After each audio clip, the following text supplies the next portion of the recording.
And thanks also to the Artesian and to Chad and Marlo for providing us with such a spectacular venue for tonight's event.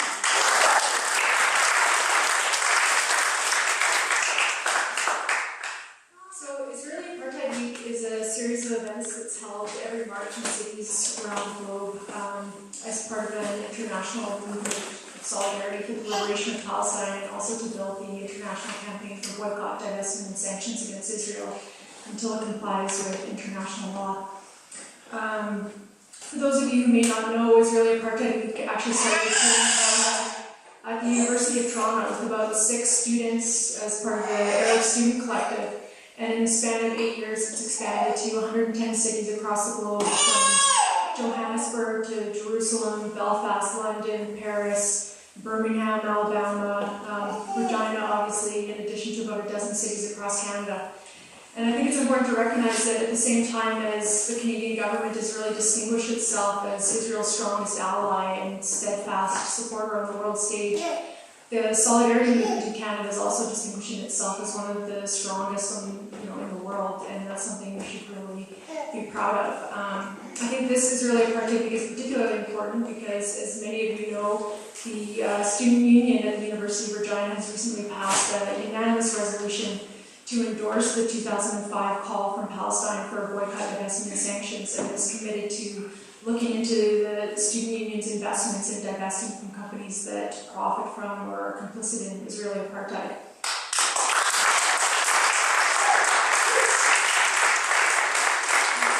I think the significance of this resolution really can't be overstated, and I just want to quote here from an open letter from the students in the Gaza Strip in this regard. These are crucial times as we youth in Gaza are seeing glimpses of the kinds of mass international movement that we are certain will one day bring us the liberation, justice, and equality expected by others but denied to us for so long. Each university that boycotts, divests, and sanctions from Israel's apartheid regime is standing on the right side of history, just as students played a huge role in boycotting South Africa's ugly and similarly racist apartheid regime until it fell in 1994. And I think it's really important to recognize how much we've accomplished here in Regina just in the span of a couple of years, and it's events like this one tonight that really drive this movement forward. And I'm really honored to be introducing Remi Kanazi here tonight on his second visit to Regina after tearing it up at Jazeera last year, which I'm sure many of you know.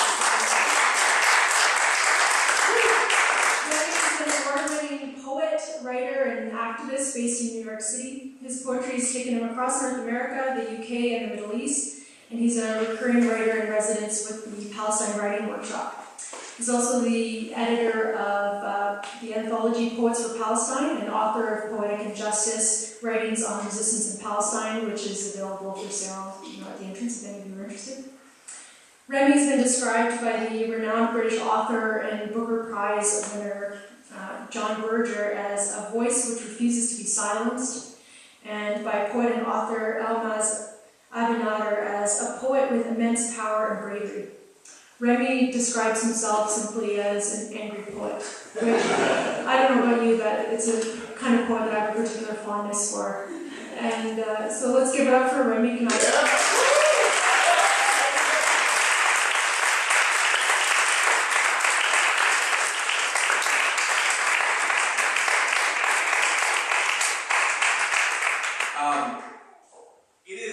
It is an honor to be here in Regina. It's also an honor. I think I've done about 15 scheduled events that turned into about 18 events for Israeli Apartheid Week in North America, and this is the last one. And this was the last one for Israeli Apartheid Week for me again last year, and I don't know why I keep getting blessed with warm weather, but I'm really happy about it. But you know, I think there's 112 cities across the world that have been doing that did Israeli Apartheid Week last year, and you know, to see Regina stepping up like that, and Carleton University, and so much great action in Toronto and Montreal, and I had the opportunity to go to Edmonton and Vancouver, and things are just moving forward in terms of boycott, divestment, and sanctions, in terms of Palestine solidarity, in terms of the way that they're building connections with First Nations and recognizing, you know, that this land was settled, that I live in New York City, that I come from somewhere else, and building and recognizing the rights of indigenous peoples. So for me, it's particularly nice to be in Regina and here today because I got to teach a workshop earlier today, and a lot of the people who took the workshop are in the audience. And one of the things when it comes to poets, because I do see myself as an activist who uses poetry as a medium to get his message across, one of the things is opportunities. I remember the first person that showed me the ropes to become an editor, and the first person that gave me an opportunity to share the stage with them. And so what I witnessed today earlier in the workshop was a lot of complexity and brilliance and just heart and passion put on the page. So I thought it would be nice to start with a few of the poets who I was lucky enough to have in my workshop today before I come back up and perform. So we're going to start with, you're not actually from Regina. No, okay. He drove 2.5 hours to take my workshop. Give him a round of applause.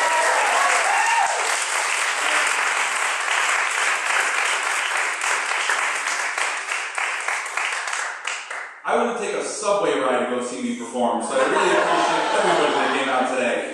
So I want you to be as loud can get, like it's a birthday dinner and you're really surprised. Give a huge round of applause for Ahmed.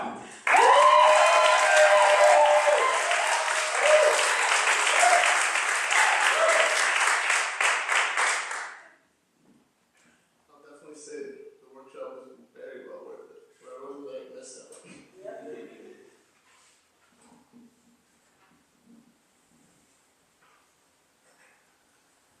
That day, that point when the world changed, well, at least mine did. It kind of felt like a coming of age. What's kind of strange is that it felt real deranged, almost as if it was kind of fucking staged. But besides that point, my own reality became a complication of separations. They remained. It felt real lame to be the odd man out. It made me go insane. I always lived in doubt, not knowing who was judging and who didn't really care. See, paranoia was in my head, but I could smell it in the air. It's not real fair, and sometimes the remarks, they would appear, and everything in my head became crystal clear.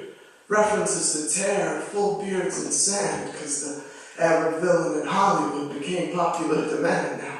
I was only 11, what did I do wrong? I spoke the same as them, I even liked the same songs. Was it real wrong that my family prayed to the same God in a different language?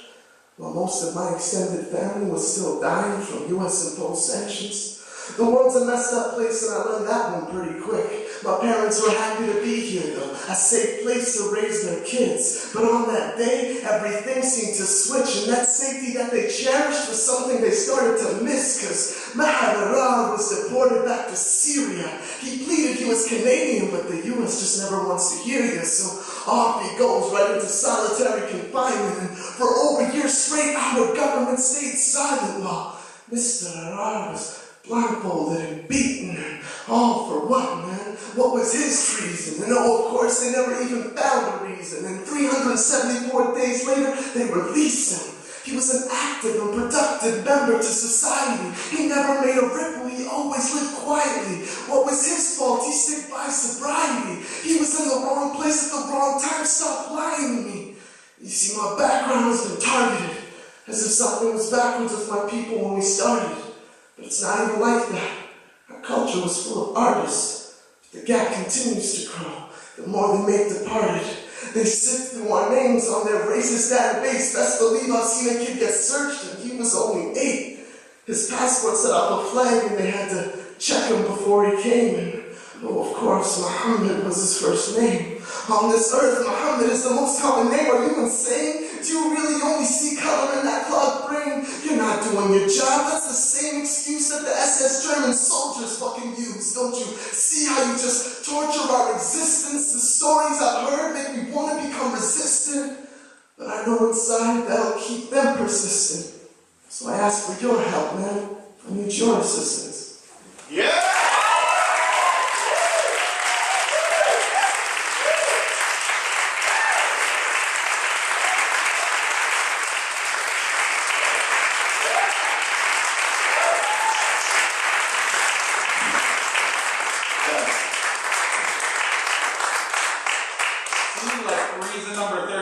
You didn't just need to see me tonight. Have you already seen this face before? The next, really, give another round of applause.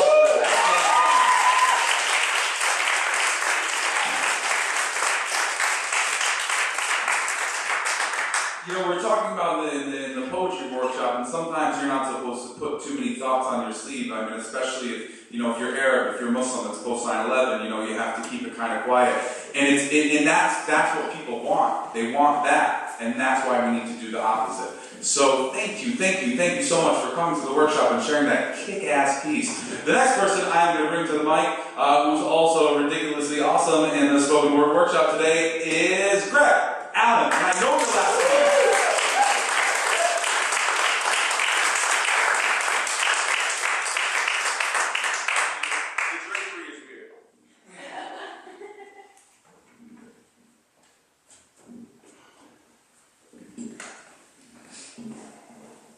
The humans are shooting each other with guns. The humans are running out of funds. The humans are using crude oil to make plastics. Humans, perhaps we could utilize hemp. Burn all the money and just shoot each other with elastics, because this is pretty ridiculous. I think it's time that we could learn from the kids. Our intimate connection with nature has been hid.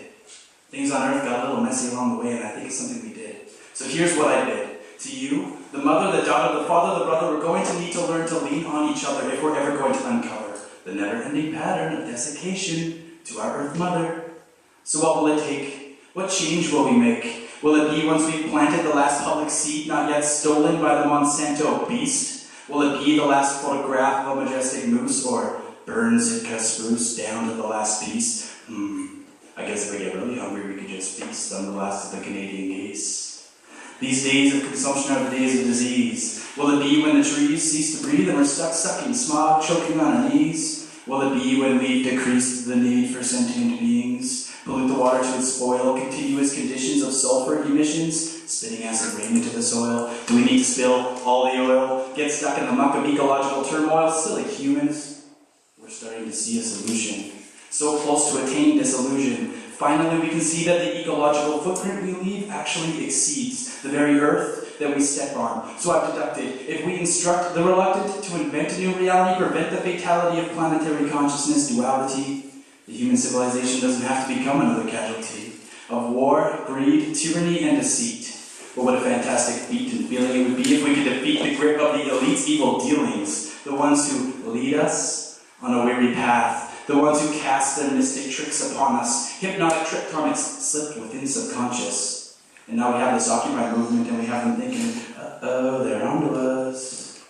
So humans, I think it's time we bring to an end destructive trends. Why can't we be friends? No war means no defense. No defense means we tear down the fences. No lines in the sand, no division of land. Make this the plan. Become transcendent man and release true potential. As illuminated, truth-seeing human beings, we can stop the focus on the physical and massage and mold the mental, because we can manifest anything with our thoughts. From the first reaching stick to the computer chip, our existence on this planet is a blip of a blip of a blip. So let's get a grip on this, because we exist within a paradigm shift. With perceptions shifting, we find our senses lifting to higher levels of conscious thinking. Positive thoughts provide health. Friends and love provide wealth. Our connection to each other is the essence of existence itself. So pull creative consciousness off the shelf and engulf your mind with the truth and find yourself seeing what it means to be a true human being.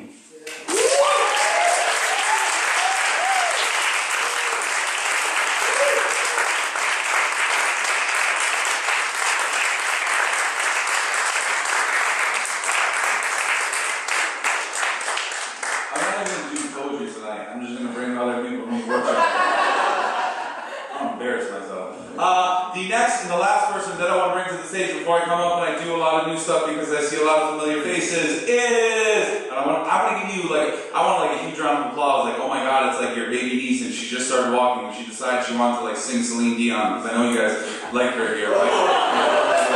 Is that a Montreal thing because she speaks French? I don't know how you Canadians roll. I'm American. We don't know anything. You know more about geography in America than we do. But anyway, the next and last person I want to bring up, so I want you to be real loud and be awesome about it, is Adam.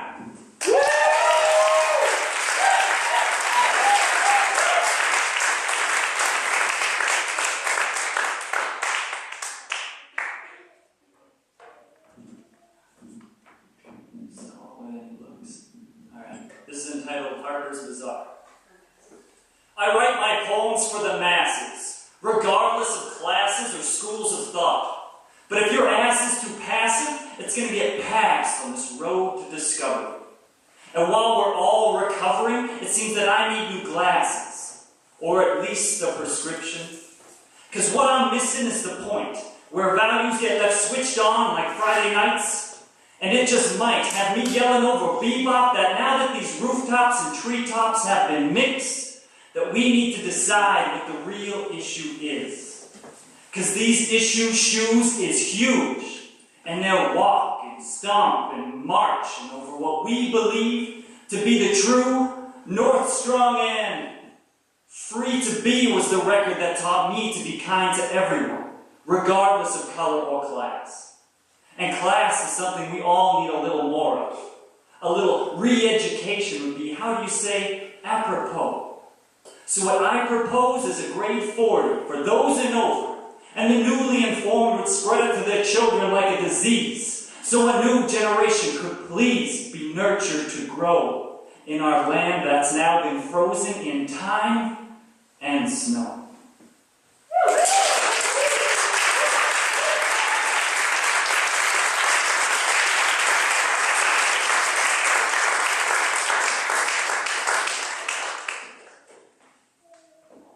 I've been directed to stall until Remi's back in the bathroom.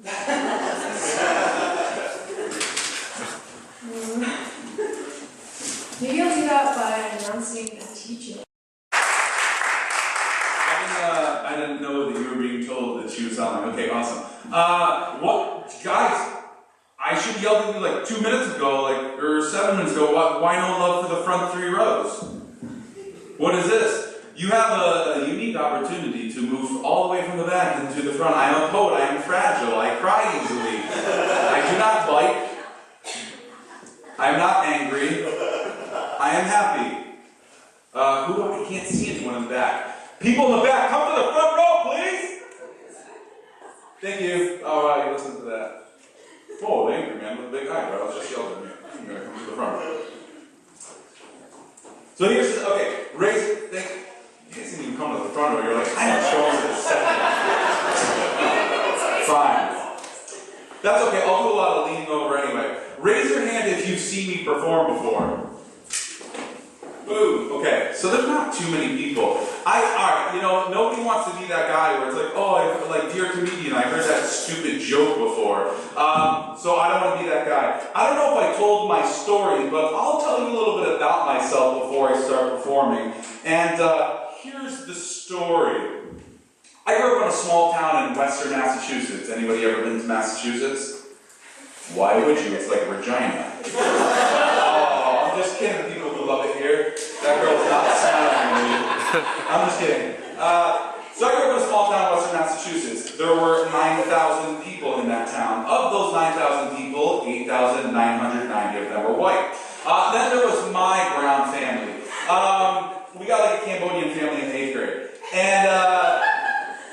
I had this thing called a Palestinian mother. What made it more problematic is that this Palestinian mother was proud to be Palestinian. What scared the living hell out of the white children in the neighborhood is that she was proud to be Palestinian in public. Now, added to that, I was a fat, brown, one-eyebrow child going to Catholic school, and let's just say it wasn't fertile ground for awesomeness.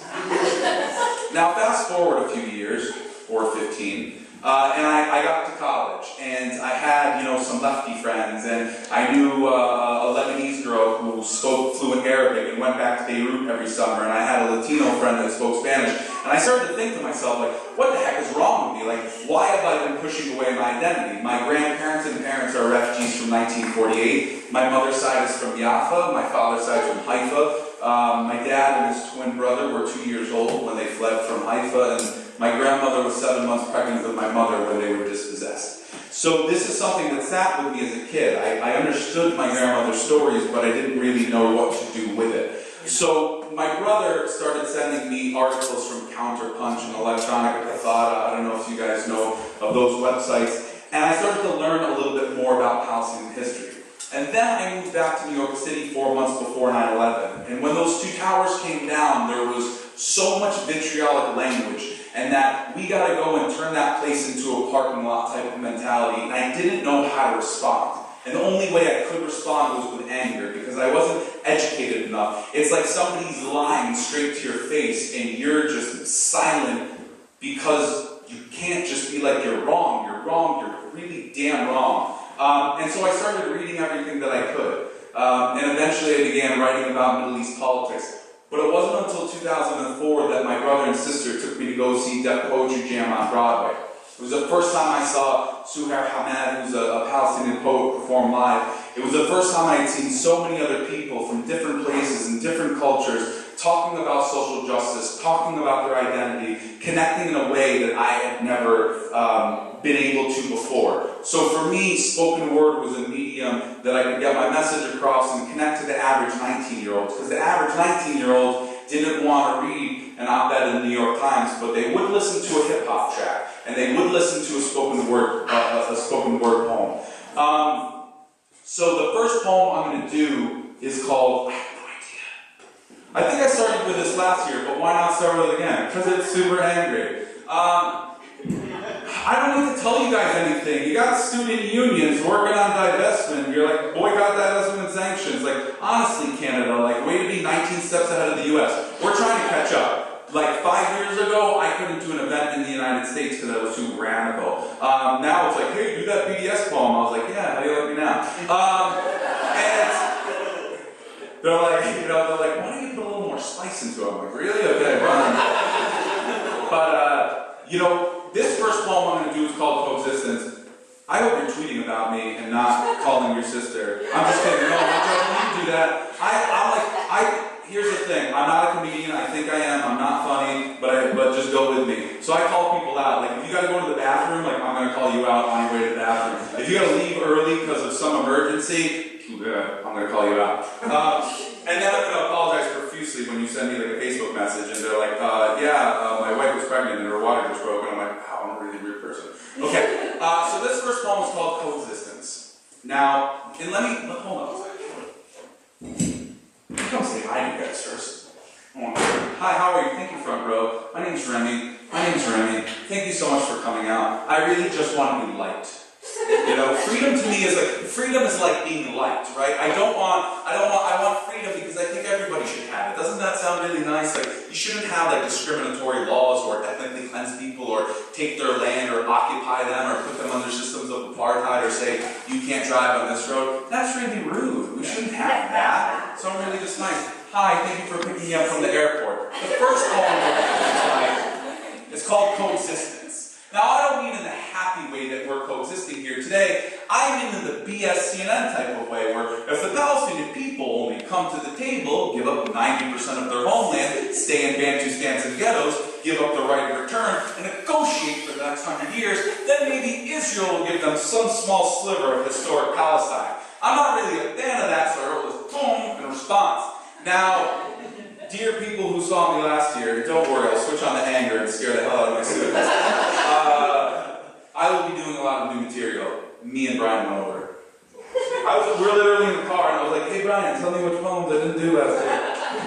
I've been on the road for a year, which is not conducive to being a writing poet. Yeah, I apologize, I talked about it. I know you from Twitter. I know, yeah, right? I saw 2 people here that I know from Twitter. No, that we. Where'd you go? You from Twitter? Yeah. No, I know someone else too. Alright, I'll find you. Beats Not Bombs. Anybody? Do you know Beats Not Bombs on Twitter? Whatever, she's from Edmonton. She's cool. I made her read a poem. Oh, She hates me now. Oh, yeah. yeah. It's like, I don't want to read a poem. I was like, I'm going to call you out on Twitter. And then she read a poem.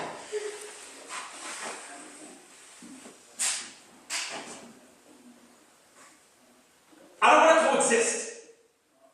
Not like good guys and bad guys and true lies and propaganda. Put on black faces, cab drivers, or deli owners in your racist comedies. Not bomb your Dunkin' Donuts with my kafia, fist pound Fox News, or let you steal my food and call it Israeli salad.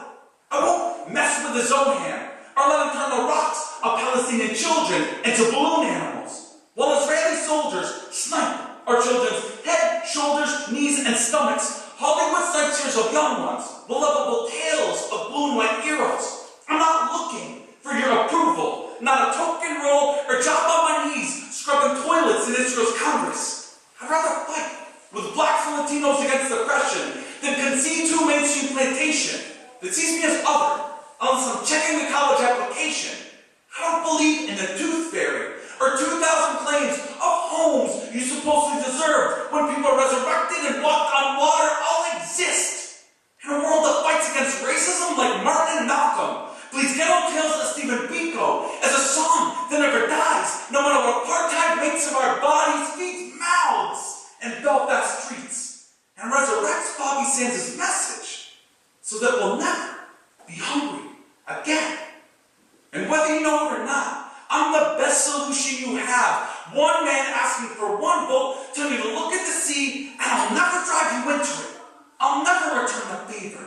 I'm not stretching an olive branch and a rifle. I'm extending reality, because being surrounded by so-called enemies on your borders is easier than in your towns and election centers. We may not be brothers, but this neighborhood has made us cousins. I don't want to coexist. I want to exist as a human being.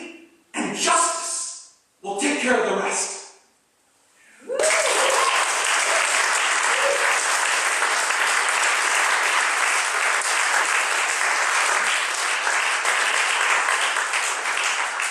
I heard you're a radical woo. Taking notes for Stephen Harper and Jason Kenny. How's mic volume? Mic? Whoa. Yeah. It's because I'm behind it, so I can't hear it, so I think it's not loud enough. It's one of those weird things. Tangent. Okay, awesome. The next poem I'm going to do, mic check. I've done 40 shows this semester, and I feel like doing this poem next. It's like you need like I gotta get this off my chest poem. Is he outside with a baby? Okay, he'll hear this outside. The next poem I'm going to do is called Revolution. Raise your hand if you are Arab. Boom, all one of you. Raise your hand. This usually goes over so well. Okay, raise your hand if you have a parent that was born outside of this country and you are brown. Boom! I knew I'd get some of you. Raise your hand if you have any parents that are like, go be a doctor, a lawyer, engineer. Brown is the same color. So here's the thing. When I have a Palestinian family, and what you hear a lot from Arab families is, you know what, like we fought the revolutions in the 60s, we signed the petitions, we tried everything. Go be a doctor, go be a lawyer, go be an engineer, forget about it. You can't actually change anything. And then when Egypt and Tunisia happened, there was this kind of reframing and redefining of what was possible. For the first time going across and performing in front of Arab audiences in the US, you saw this kind of twinkle in the eye, like semi-despotism isn't okay, semi-oppression isn't okay. You know, we may be better than his father, but like, we still gotta go. And you saw these Arab American parents who were really proud of the work that their students were, their kids were doing, and their Students for Justice in Palestine chapters, and their, I think you guys got a SIA here, and SPHR, and Kaya, and all these other awesome organizations, and the Solidarity Group in Regina. And that's what happened with Tunisia and then Egypt, and populations rising up across the Middle East. So it's really a good time to be talking about Palestine, because for me it's not about Palestine. I'm not just this nationalistic guy that's like, my people need freedom. But if you're witnessing police brutality in your own community, Barack Obama has ethnically cleansed more than 1 million undocumented people. There's an attack on multiculturalism in Canada. There's an attack on indigenous people in Canada. There's an attack on students in Canada. You know, when you go and spend $1 trillion on the war in Iraq and Afghanistan, it comes back to bite you too. And when you think that they're just outwardly bombing other people, they're probably stealing from you and you don't even notice. So this next poem is called Revolution, and it goes out to Hosni Mubarak, Israel's great ally. It's a poem for people rising up for their rights. We're going to try to do it off mic because I'm mad.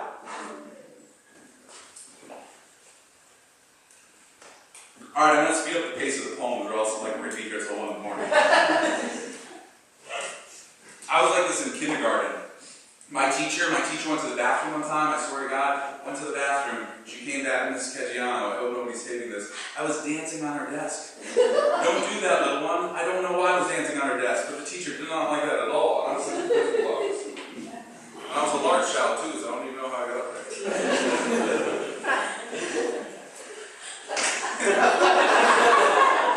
Don't angry.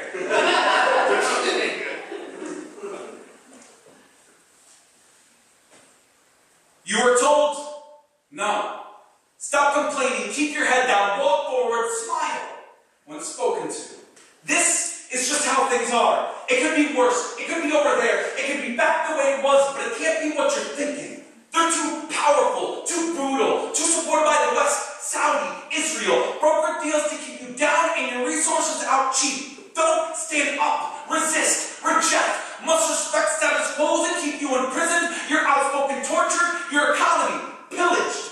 In the US, moderates, reinforced propaganda, working within a system that worked them into nicer houses, brought them $100,000 galas and one-on-ones with war criminals who'll be written about in the next edition of a people's history. The youth rose up, labor, spoke up, pessimists, former pan-Arabists and pragmatists, they took the squares, took over squares, chanting down with Ben Ali, down with Mubarak, down with regime, rewriting conventional wisdom with a dreamer's pen. It's not too late. We are not free enough. He may be better than his father, but less evil is still evil. Ruled, squashed, pummeled, broken, backed up against walls, skull smashed, repainting sidewalks, stabbed in squares, hung in courtyards. Keep your head down. It's no longer a solution. From Tahrir to Occupy Oakland, people are redefining authority by asserting communities as leaders. We are the future. And that is not a campaign slogan, but a lifestyle that sees snapping fists as a catalyst to resistance, shaking off rulers, corrupt Arab neighbors, leagues of dictators, U.S. imperialism, Israeli hegemony, and old guard-dog egos who were bruised by their failures. Revolution. It doesn't come easy. Much of the world is staring at you and standing against you. Remember that. But you're a people's movement. Your resolve is a revolution. Much of the world is standing with you. Remember that.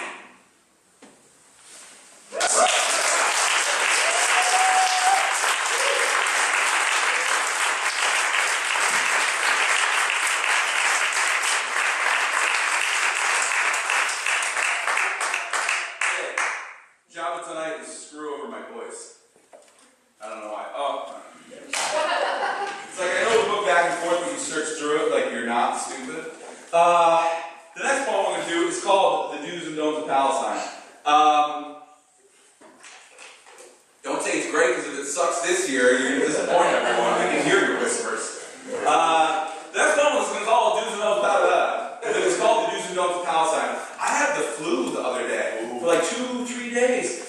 know if it was like the flu or if it was food poisoning. But I was like all messed up. And I was like, dear body, I have 5 shows and 3 workshops in the next 4 days. Luckily, by the time I got to you guys, I'm feeling awesome. I like the Care Bears. Sharing is caring. If you don't like that, well, suck it up for the next 45 minutes. Don't laugh. Don't laugh at me. My pain. I told you I had the flu or food poisoning. What's funny about that? Nothing. Okay. The next one we're going to do is called The Do's and Don'ts of Palestine. It is a funny one, so we can continue to chuckle.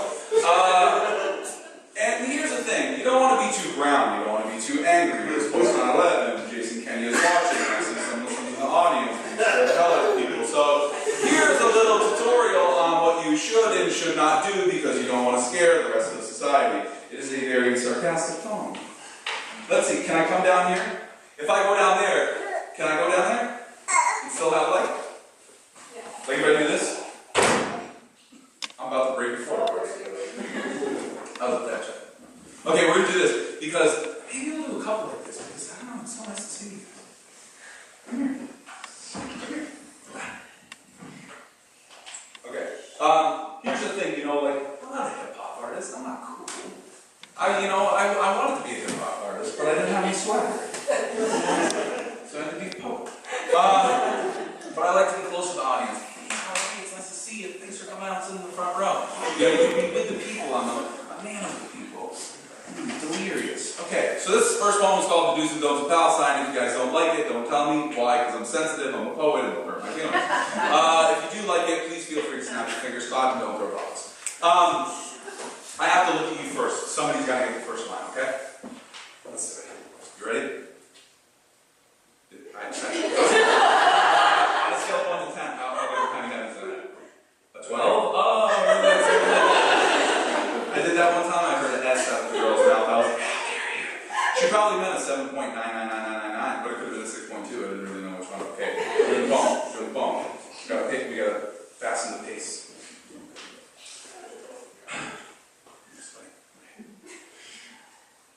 Don't call it genocide. We don't want to offend anyone. If we offend them, they'll never listen to us. We have to be reasonable. 1,400, just a number. No names, no death. We want peace and negotiations. Don't mention Zionism. If you mention Zionism, people are going to call you anti-Semitic and other people will believe you. Especially you, Joe. Don't cite Palestinian sources. No one would believe you. I wouldn't believe you. Trust Israeli sources. Don't ever be angry. If you're angry, they're going to call you angry. I gotta find a white person. Okay. If you guys are angry, everyone's going to call you understandably emotional. We have to be pragmatic. Pragmatism is not a euphemism for concessions, although it may feel that way. That whole row. Don't mention Allah or martyrs. It reminds them of Al-Qaeda and 9/11. It's not your job to actually fix their ignorance. Don't talk about refugees, boycott, or the one-state solution. If we want to win, we gotta compromise. The road to peace is just ahead. Don't, whatever you do, don't make analogies that include the Holocaust, Nazis, or the Warsaw Ghetto. Only Israelis are allowed to do this.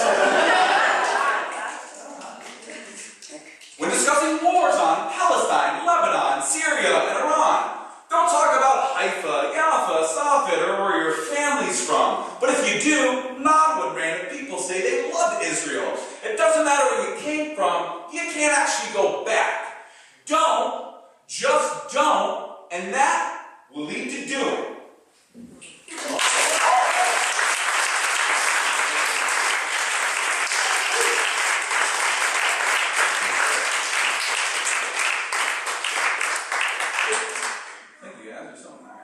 It's cool if I'm a little closer, right?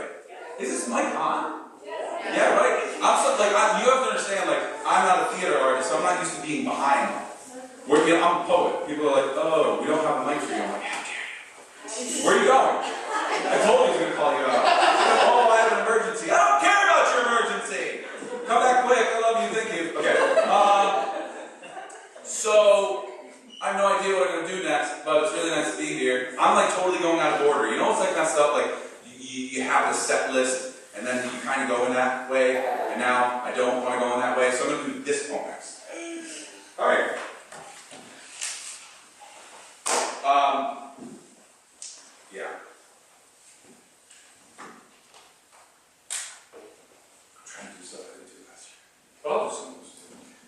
The next poem I'm going to do is called Before the Machetes Are Raised. And the reason why I want to do this one next, you know, post 9/11 in America, there was the systematic dehumanization of the Arab and Muslim man.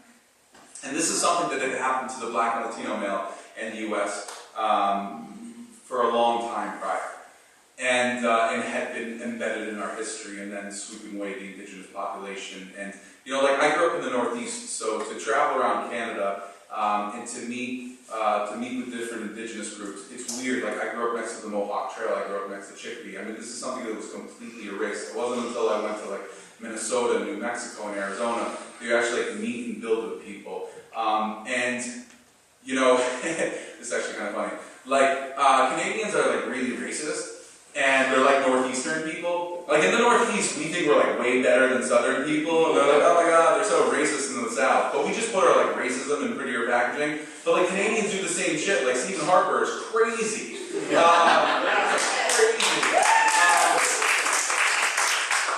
And here's the thing, it's like you know, here's the irony, right? Like, the Canadian government is the government with the biggest bark. We are the government with the biggest bite. We couldn't get away saying some of the stuff that Jason Kenney says or Stephen Harper says, but we will push forward the most right-wing policy. Obama was the hope and change candidate. The guy that didn't close down Guantanamo. The guy that added tens of thousands of troops to Afghanistan. The guy that drone bombed Pakistan and Yemen and Somalia and ended the war in Iraq that never ended.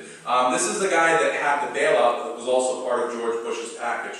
This is the guy who's cleansing undocumented people and has the NDAA, and now you have Michael Bloomberg with the FBI infiltrating mosques and going on kayaking trips to seeing if people are praying. There's a rise, and there is the Sarah Palinizing of America. There is the rise of the right wing. But the unfortunate reality is that the liberals don't look much different. And I know you guys have like the NDP here, right? And we always like to look elsewhere. But I will say that we don't have the infrastructure. We do have basically the 9% unemployment that's really 19% unemployment. We don't have access to education. We don't have access to healthcare. Not affordable anyway. And we are the richest nation in the world. We are the beacon of hope. We are the ones that everybody looks toward. And we're the ones exporting our privatized prison systems to Canada. We are the ones exporting our neoliberal economics to Europe after we destroyed Latin America. So it's a very scary time, and I don't mean to sound pessimistic by all of that.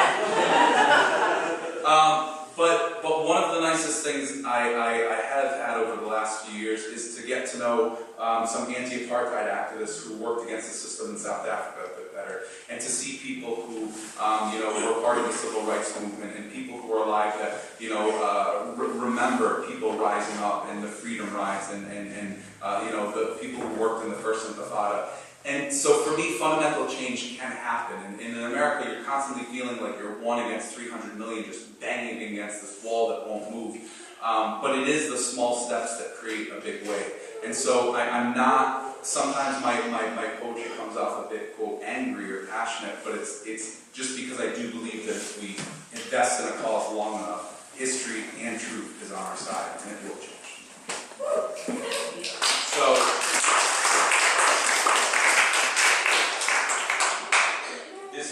this is called Before the Machetes Are Raised, and it goes out to men, because men matter. And there's this crazy idea that if 1,000 Afghan men die tomorrow, it's no big deal because they're the Taliban, or they're the cousin of the Taliban, or they knew somebody who knew somebody of the Taliban, or they had a cousin or uncle like that visited Afghanistan once and saw a YouTube video where they once said the Taliban, so it's okay to bomb their community. Like, this is how crazy it's gotten, like where 16 Afghan men are gunned down in cold blood, or they kill a group of Afghan men and literally piss on their corpses and then say, well, weren't they the Taliban?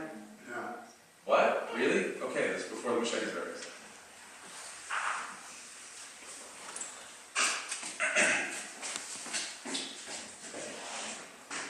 I'm disgusted by terrorism. Backwards animals who have no value for human life. Produce propaganda videos to disseminate their message. Prey on the weakest in society. Infect children. Recruit fighters. Like expendable ants in their ideological struggle. You know who I'm talking about. Soldiers who drop bunker-busting bombs on mosques and universities, decry the Middle East, but follow authority closer than dictatorial rule, think stripes and codes rather than decency and humanity, give them worth in this world. I've seen one too many Facebook invites by jingoistic kids I went to high school and grade school with. Couldn't wait to get in some trigger time, hunt down towelheads and hajis like venison. And once a Marine's grenade launcher catapults 120 bombs per minute, takes out 17 houses and 14 schoolgirls, I'm supposed to feel bad that he can't see his wife and daughter on Christmas. Respect his service. When he comes back to the States, a murderer who destroyed a country full of daughters and wives that will never see Eve. We're so quick to honor the troops, but don't dare mention the widows. The trembling father crying, a merciless wife's charred flesh, a fetus blown out of her stomach.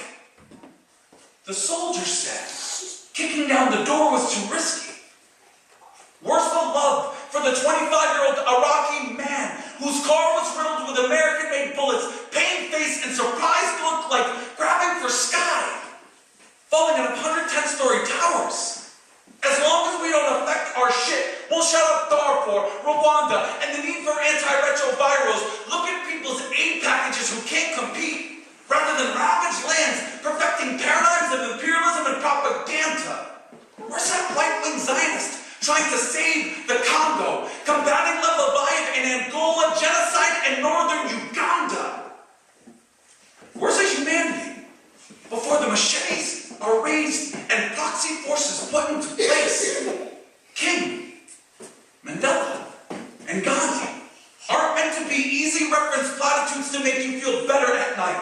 Help you forget that uncomfortable poem Americans don't want to face. We'll worship American idols that have no value for human life.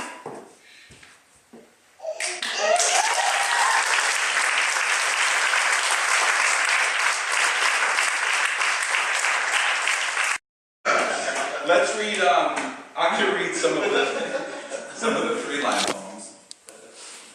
How dare they leave mid-poem? It's a whole group. Where'd they go? Fine, I'll allow it. I'm just kidding. I'm not anything. I almost just swear to that child in Arabic. Not because so it's only because I know 18 words and 7 of them I taught in Palestine, I was like, look, students, if you keep speaking to me in English, I'm never going to speak Arabic. And I could blame not speaking Arabic on my parents until I was 20, and now I'm 30. And so I can't, my parents just teach me, they're like, yeah, where are you the last 12 years? I'm like, shut up.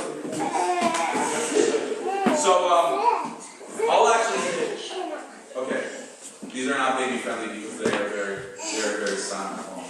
But I do want to read this one, and I want to read some of the three-line poems. So this is my book, Poetic Injustice, Writings on Resistance in Palestine. And my mom says this is the coolest thing that has come out since slap bracelets.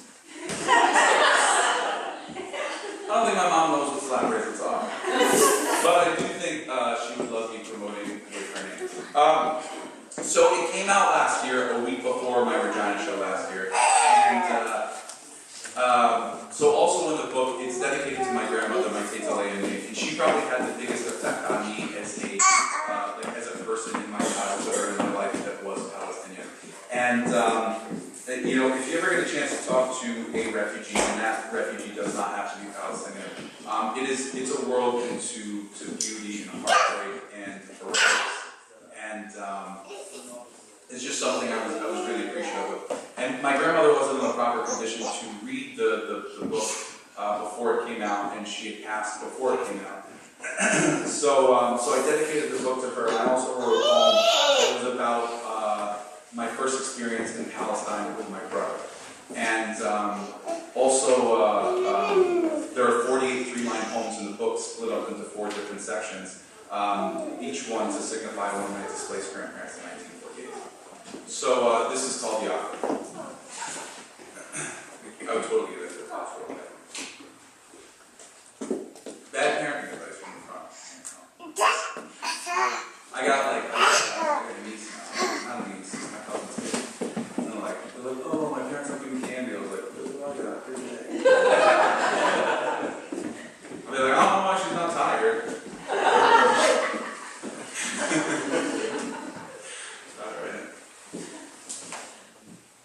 I was trying to think, like, it's like basically pure sugar that like comes in the back, like dipstick. I'll be like, oh, just drink that, it could be fine. For my takeaway. She no longer recognizes my face. Never will again. Can still smell her oranges. Feel the sun kiss her face, as if on her balcony in Jaffa, 61 years later. Described like the most magnificent villa. Must have been 7 stories tall, spanned half the neighborhood. Tree branches opened like arms. So trunks. And what is this beauty? I visited the house with my brother. Israeli cab driver said he'd never heard of the street. Palestinian presence. Must have made his memory fail. My grandmother was a painter, mostly landscapes. Now she can only describe them words like poetry, thoughts like scholars. No matter how much I read and write, I always feel like a student in the presence of refugees. My grandmother's stories came back like Haifa's waves. The outside world may never mention their names, but the roots of olive trees will never forget what happened.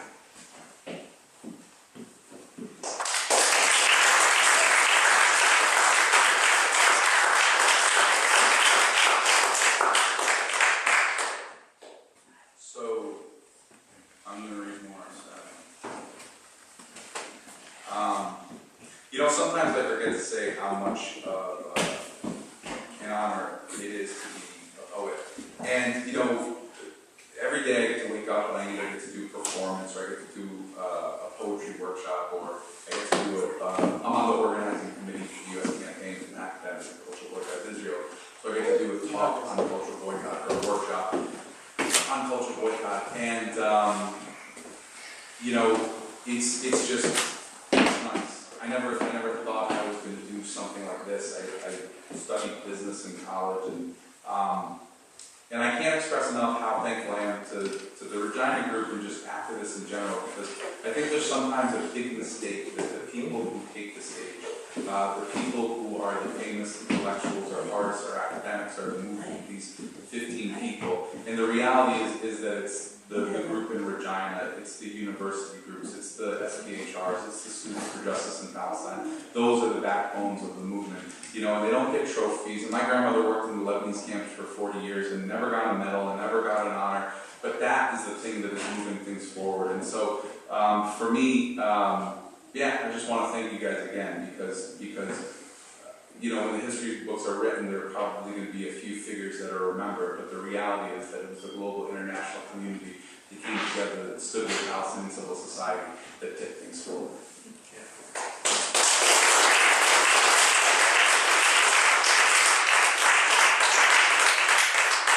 So I'm going to read a few of these 3-line poems from Nejla, which is my father's mother. And then a couple from Leonie. I gotta give love to the women. Because, I don't know, and also like my favorite poets probably.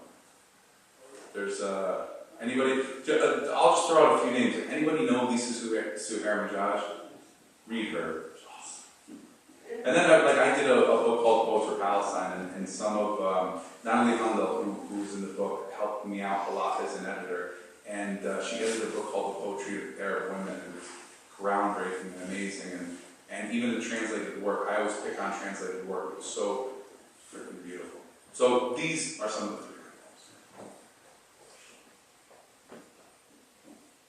He lifted up his shirt, showed me 2 bullets that pierced his shoulder, lifted up his pant leg, showed me where a tear gas canister shattered his kneecap. Never touched a gun or picked up a rock.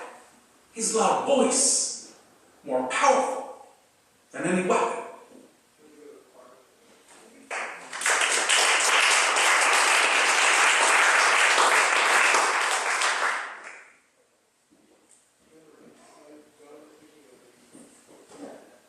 The soldier stroked his gun as he looked at the young girl, raped her with his eyes, occupied every part of her being. She said nothing, stared at the ground, and kept walking. One more checkpoint. Until she's home.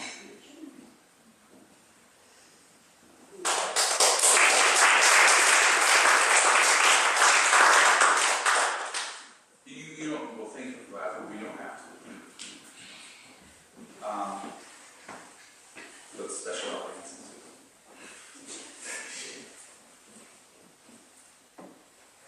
In Gaza, an Israeli soldier remains in prison.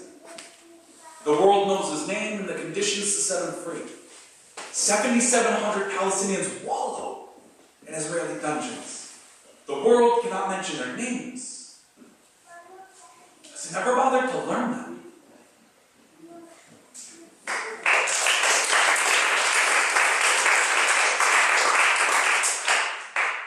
And just a few more.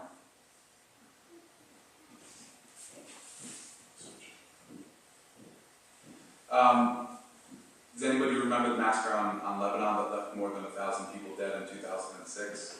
And there was this iconic image of little Israeli girls riding on missiles that said, "With love." So this is a poem, a 3-line poem response. Missiles said, "With love." I fall to where they hit. Charred limbs, stained tears, rotting corpses. No love in sight.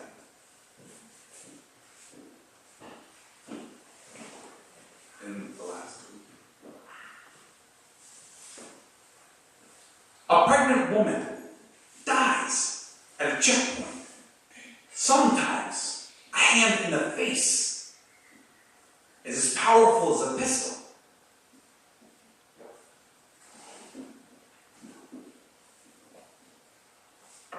She closes her eyes, smells the sea salt, takes in a deep breath, and feels the wind hug her arms as her father once did. For a split second, she imagines they've returned. Where she was born, where she belongs.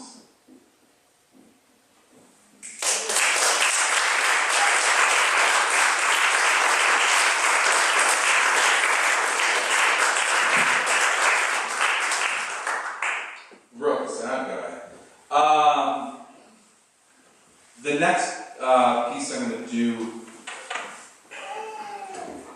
I have no idea what I've done. Let's do funny next.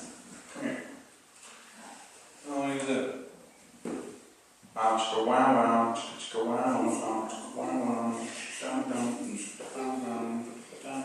okay, sorry. I'm going to do an identity poem next. Did I do home? No, I didn't do home. I'm going to do 3 more. Is that okay? Does 3 more sound okay? 4 more, 5 more. How many more do you want to hear? How many more do you want to hear? 5 more. How many more? No, you're like a stacked deck. You're going to say the whole book. How many more do you want to hear? Okay. We will go until I see people checking iPhones. Luckily, I read a lot, so I won't cover a lot. And the CD, oh, by the way, I didn't say that, did I?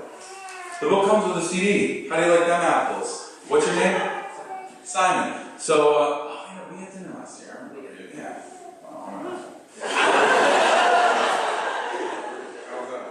I whispered that so the children don't hear it. The book comes with a CD, so it's like, oh my god, you see Simon and he's at the red light and he's just like bumping the CD and they're like, damn, Simon's so angry today. Nope, just let me on the radio. So the next poem I'm going to do is called, we got to do almost like an angry one. I haven't done this. Okay, so we don't need to do that, we don't need to do that, we don't need to do that, so we're going to do this. I think I did this last year, but I haven't done this. I haven't done this poem once on this tour. So we'll see. But I did it so much, and I blame it on Bono. Anybody know Bono? Oh, what's up, Bono? So, okay. Here's what happens when we talk about this in the workshop. Sometimes you have a conversation with somebody, they say something really racist, and you're like, well, that was racist. I want to write this poem in response to you. Other times, you write the poem, and then somebody says something like obscenely racist 3 months later. In this case, it was Bono. Now, Bono wrote in the New York Times, If the Palestinian people could only be more like Gandhi and Martin Luther King. Anybody ever hear that? So Bono was like, if the Palestinian people could only be more like Gandhi and Martin Luther King, and I was like, if Bono could only be focused on making good music,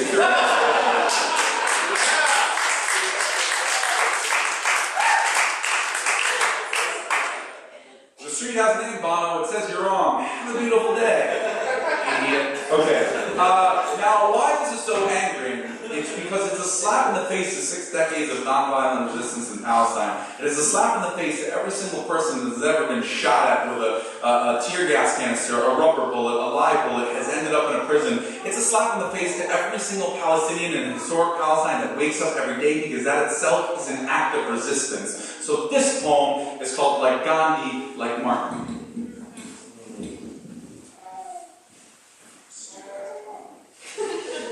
You know, it's like part of Forbes magazine. That should bother people. I am not in Forbes magazine. I do not write for Forbes magazine. I could not afford anything that is in Forbes magazine. Screw that.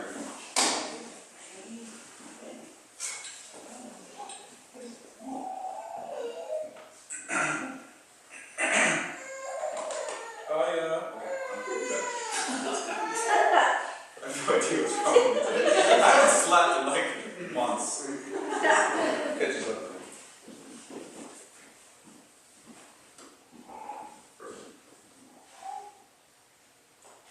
Oh, notice there's 2 of them now.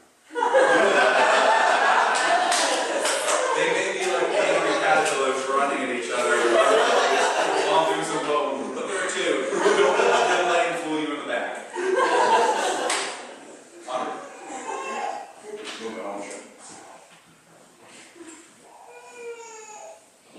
I don't know if Palestine just hurts more than it used to. But I try not to think of the kids in Haitian anymore. Great memories tucked under pillowcases, more nightmares brought by morning. Blanket images of live-fired, unarmed protesters' cameras spill out footage of screaming mothers, born, bred, dead in the West Bank. Thought like Gandhi, like Martin, but no history book will remember their plight. No one ever told me it would be this hard. Impossible to look away after a first glance. I cringe every time someone sends me more photos. Dead babies, missing foreheads and frontal lobes. Policemen lay still, lined up like dominoes. Punctured chests where organs once functioned. Half a face missing in this one, an arm missing in that one. It looks like they beat his little body into the ground. Read reviews of our art, movies, and music. We're so angry, one-sided, never fair and balanced. What about Schindler's List? The Pianist. Life is beautiful. And every other Oscar-worthy and winning movie, I never looked at Jewish pain as something to conquer. Never forgetting that monsters once lived under the skin of German men. We should be more like Gandhi, like Martin, like someone else. Pretentious armchair activists who obsess over Monica Lewinsky and Barack Obama's dog choice. If we all just rolled up at once.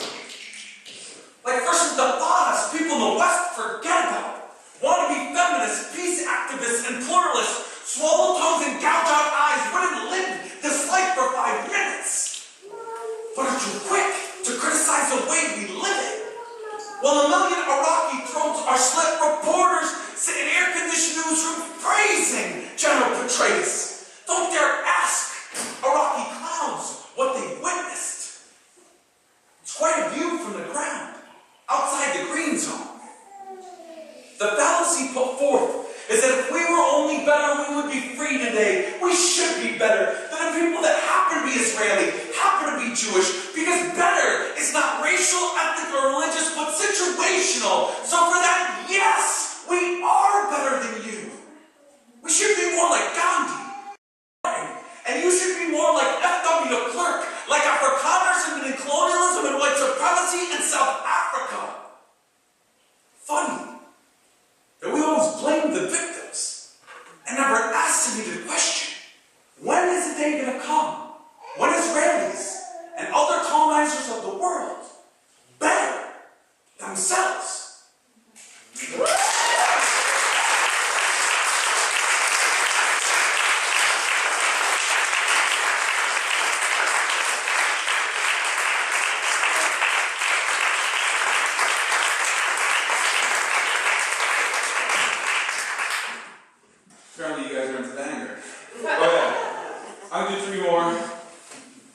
How am I going to play this though? Because you can't go this, then angry, angry, angry.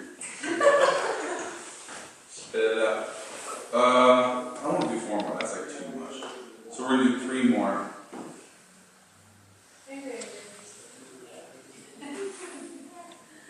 You know what will happen?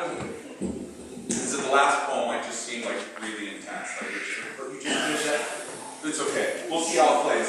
But I want to do this poem, and I've been doing this poem a lot as of late. And like, what do you guys have? Do you have like Christians United for Israel here? Like, what like right-wing Zionist Christian group do you have that like hates baby Jesus and pretends Bethlehem doesn't exist? Saskatchewan Party government. Boom!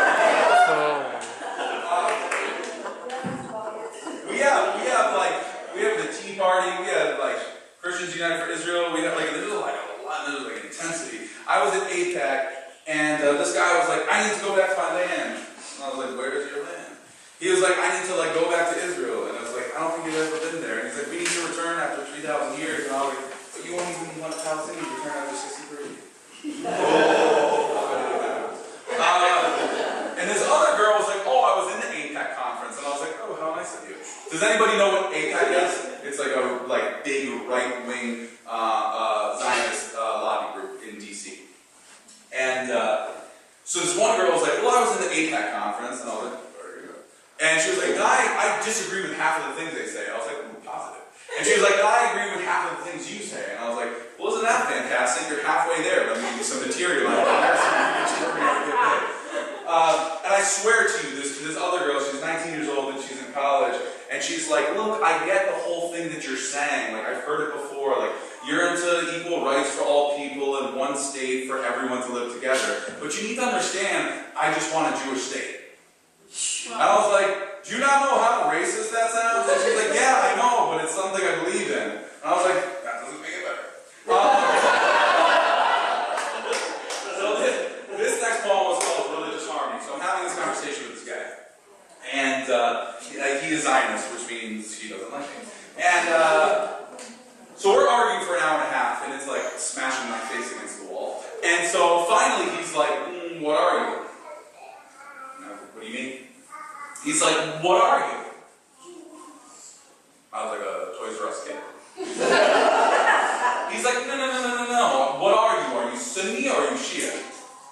And that's one of those like awkwardly bigoted questions where it's like, I'm going to headbutt you, but because I'm a nonviolent activist, I'm going to write a poem about you instead. And so I was like, oh, I'm not really religious. And he's like, yeah, but what are you? And I was like, neither. He's like, what do you mean neither? I was like, neither, or, neither, one of those. And he's like, so I don't get it, like, what were you raised? And I was like, oh, why didn't you just ask that? I was raised Greek Orthodox. He's like, what the hell is that? And I was like, you know, like baby Jesus in the manger, chilling with sand, there's like camels around, they see some stars or lights or whatever, they go in that direction. You got a fat man, he comes to your house, he climbs up your chimney, goes down your chimney, he starts to like eat your cookies and milk, and you're like, is this guy a thief? Is he a robber? No. He's got presents, he starts putting them under the Christmas tree, and you're like, maybe this guy still is a robber, but he seems kind of cool when he has presents with him. And I don't know if he needs to do the front door back at the chimney, but I kind of like the situation. And he's like, oh, I get it. And it was one of those like really racist I get it. It's like, oh, you're one of the good ones. If I saw you, I wouldn't clutch my wallet, run across the other street, and go in the other direction. So I wrote this poem about him called Religious Harmony.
sandwiches, and I won't drink at a separate water fountain because I'm a real Christian, just like you.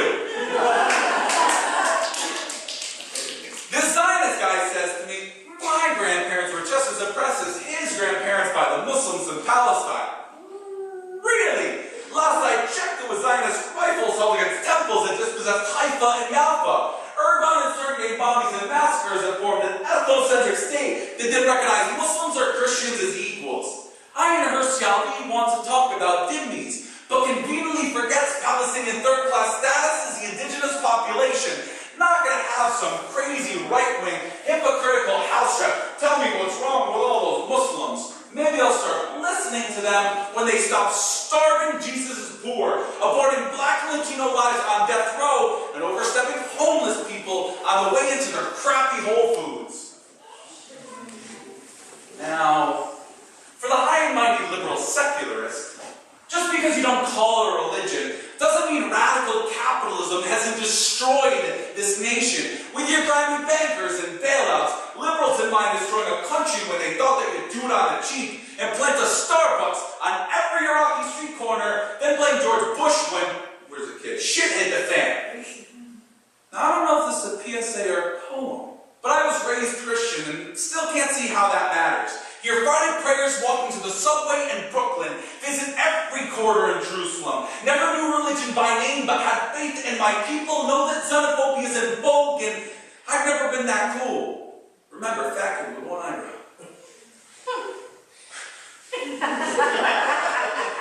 Although, maybe this all emanates from a religiously enlightened worldview that I'm predisposed to based on my Christian roots. Then again, maybe it's more simple. Maybe those who monolithically castigate 1.4 billion Muslims are recalcitrant idiots, the true image of what they think the other is, the actual ultra-evil that's created its own axis, in which it famously rules without knowing.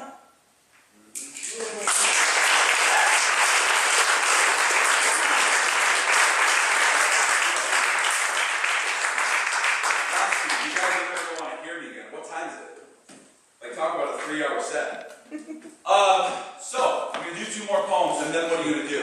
You're going to go onto the lobby. My mom says that Poetic Injustice is like a Mickey Mantle card. You buy it, and you're like, oh my god, I got it at Bazooka Joe, it was only a quarter, and now 3 years later it's worth $55,000. Okay, signatures help. So, I always say that, you know, if you want to get a book, you have like an anti-racist, anti-Zionist friend, just get them a book. But if you have a Zionist friend, maybe you should get them too. Okay. Raise your hand if you like BDS. I don't need to educate. Raise your hand if you know what BDS is. Raise your hand if you don't. Oh, okay. Here's the thing. There's an occupation. That is bad. There's a system of apartheid. That is bad. 750,000 Palestinians were displaced in 1948, and a lot of bad things ensued. Bad. Okay.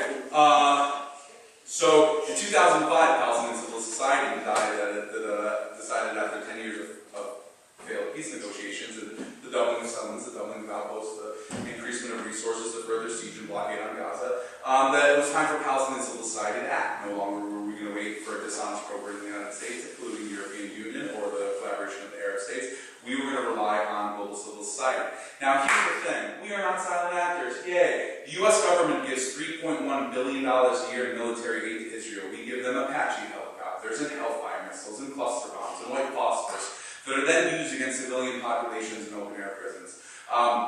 So for me, it's not just as a Palestinian, not just as an artist, not just as a socially conscious person, but as an American taxpayer. In 2005, Palestinian civil society called for a comprehensive boycott, divestment, and sanctions until Israel complied with 3 basic demands. The first is ending the occupation of all Arab lands and taking down of the apartheid wall in compliance with the 2004 International Court of Justice ruling. That seems simple. Occupation is shitty. The second is equality for all Palestinians living inside the state of Israel. Equality is awesome. We like that. And the third is the right of return for Palestinian refugees. You should not be ethnically cleansed and not allowed to return to your homes. You shouldn't be ethnically cleansed in the first place, but if you are, you should return. So those are the 3 basic demands. It is an anti-racist, rights-based, inclusive, effective movement for Palestinian rights. Luckily, we have a lot of our brothers and sisters in South Africa that are supporting us. And one of the greatest things that an anti-apartheid activist said to me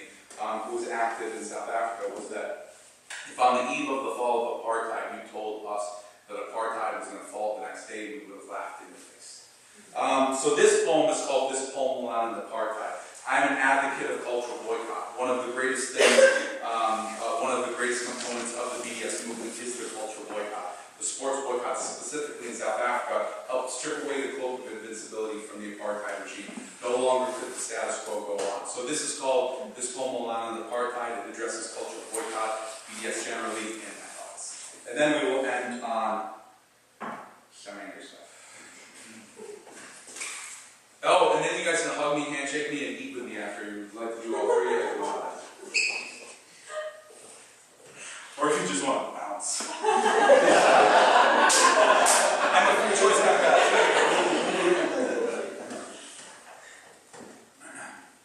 This goes out to your PDS. Unanimous, like unanimously voted in favor. You're like, I know, I've been hearing that. Fine, just saying. This poem will not end apartheid. My words, no matter how beautiful, clever, or carefully strung together, will not end the occupation, allow the refugees to return, or create equality within Israeli society. The status quo is a fantasy.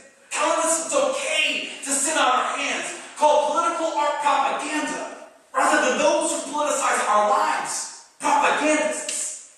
Every American and Canadian should ask themselves this question: why are bombs and white phosphorus getting dropped on open-air prisons with money that should be going to pay for your medical expenses? And dear academics and leftists, I appreciate your books on Israeli massacres, but you refuse to take the bullets out of IDF guns with your stances. The problem is not just the occupation, or putting a better face on Zionism, because 750,000 Palestinians were displaced before those settlements were constructed, half of them before Israel was created. We don't need another book explaining the situation. We need a lesson plan to stop the next bomb from dropping. Silence is complicity. Intellectual masturbation tells us to theorize on the power of art. While farmers are kicked off lands, children are stoned on the way to school, people are caged in, beaten and split from loved ones, bombed and broken in open-air prisons, bought and paid for with our tax dollars. We're part of the problem. That's not theoretical. I don't want to hug a segregationist, wade through a separate water fountain, or appeal to you from the back of the bus. A day will come, I swear to you all. What I want to do is called Only as Equals. I like to think of this as a trifecta poem. Has anybody ever been to the racetrack? Don't go with bad, I've never been. The reason why I call this a trifecta poem is because I get to bash Israel, Barack Obama, and the Palestinian Authority all in one poem. The trifecta poem. And I pick on this thing called the Israeli left a lot. And you know, the Israeli left is like a unicorn, right? Like unicorns, like you think they're awesome and they're like really cool, but they don't actually exist.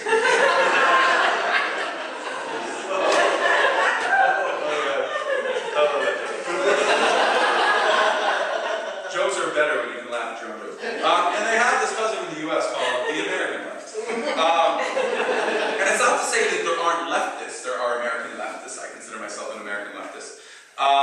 And it's not to say that there aren't Israeli leftists. We have boycott from within, and you have refuseniks, and you have people from anarchists against the wall. But there is this kind of like liberalism left that essentially seeks to semi-oppress people or strip away their rights and put the racism in prettier packaging, like we were talking about before. And you know, like I've been lucky enough to go to maybe 8 or 9 encampments for the Occupy movement in the U.S., perform in 3 or 4, and I've seen some good things, seen some bad things. But like I live in America, and it's like you got 9% unemployment, and you lie to these kids, and you tell them, just go to Stanford University, get your 4 years, it might cost you $160 grand, but you're going to come out and be a banker, be a lawyer, or have some big job. Then these kids come out of college, they're in debt with a mortgage, can't find a job for 2 years, decide to get temp work, and then eventually go and get their master's because they're like, well, hey, there's no jobs out there. Then they come out with $260,000 in debt, get a job making $37 grand a year, and can't even pay back the minimum on their student loans. Like, if we don't wake up, and again, like I can't emphasize enough, this is not just about Palestine, this is about systems of oppression, this is about what people are facing. And for me, it's not just, it's about women's rights, it's about gay rights, it's about working against domestic and sexual violence, it's about standing up for our communities, and a lot of it starts at home.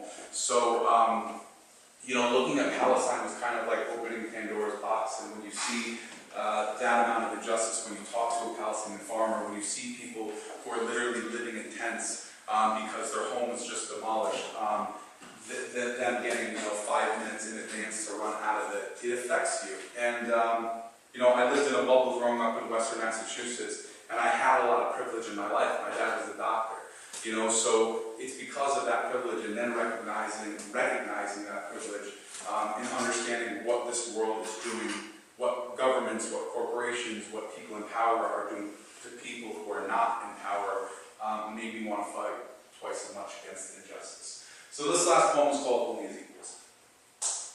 I have no more water. But I don't want to go get some, because I think I can do this. It's like a long ass poem.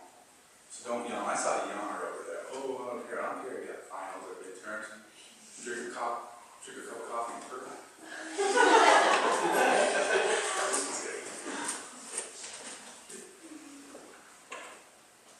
Every time I think of 9/11, I see burning flesh stripping off the bones of Iraqi children in Fallujah.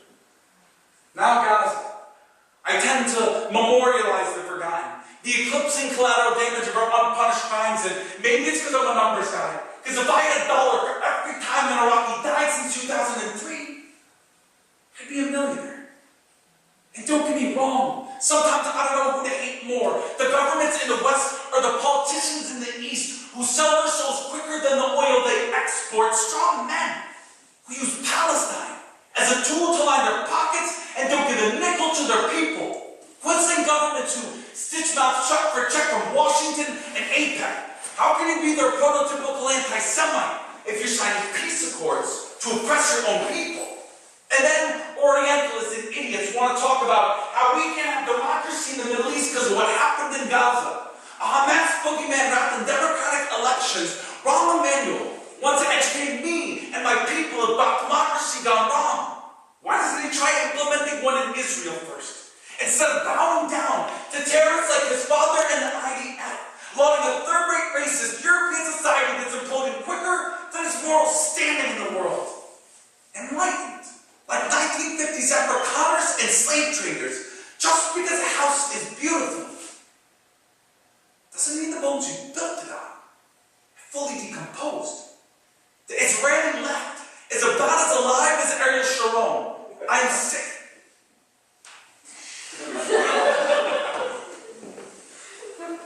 I am sick and tired of asking for permission to resist from antiquated leftists and progressives who care more about keeping it kosher than moving things forward. I put down my pen and wave a fist to resist with college kids and Palestinians boycott and divest because honestly, who cares about preserving a living when governments are killing civilians? Complicity by silence when reserve units bombing Gaza. Your academics and scholars, theater groups and practitioners are part of the problem.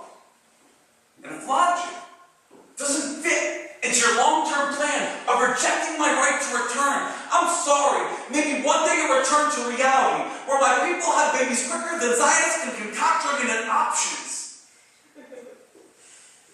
I'm not looking for your sympathy or your introspective confessions. Won't sit on my hands until they lose oxygen, like the people of Balad and Rafah vote for Barack Obama and pretend that his 22 days of silence was golden, while emaciated children starved to death, surrounded by their parents' corpses. This can't be America the Beautiful. A criminal with a few positive attributes doesn't alleviate genocide. Bombing Afghanistan, Pakistan, and Iraq, it doesn't make you historic. It makes you as blind and bloodthirsty as the white men that came before you. Apathetic hipsters now excited about a president who broke history, but not poverty, occupation, or corporate interests. I'd rather proudly walk through the graveyards of peace accords and failed dialogue sessions than keep seeing my people just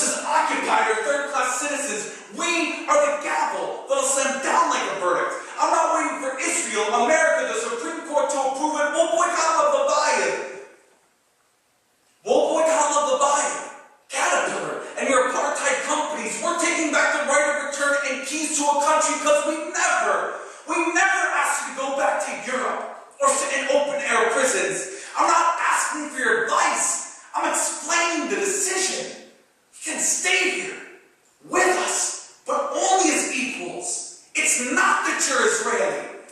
It's that you're wrong. That's why I fight for my people.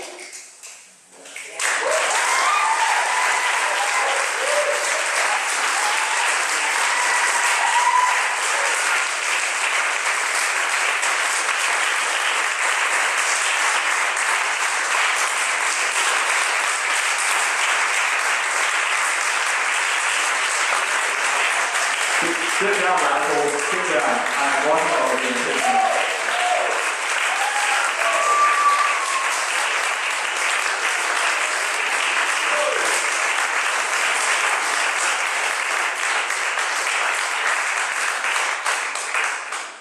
I took a lot of mental notes.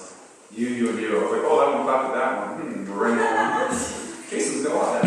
I don't know what we're doing now. I think I'm gonna go out. What am I going outside? Am I saying? I don't know. You're organizers. I think we have a bit more time. If people wanted to hang out downstairs for a bit, and there's like drinks and snacks and everything, if that's an option, we should maybe be over here by 10:30 or so. Okay, cool. Okay, I will be by the book table and I will be ready for handshakes and hugs. Yeah.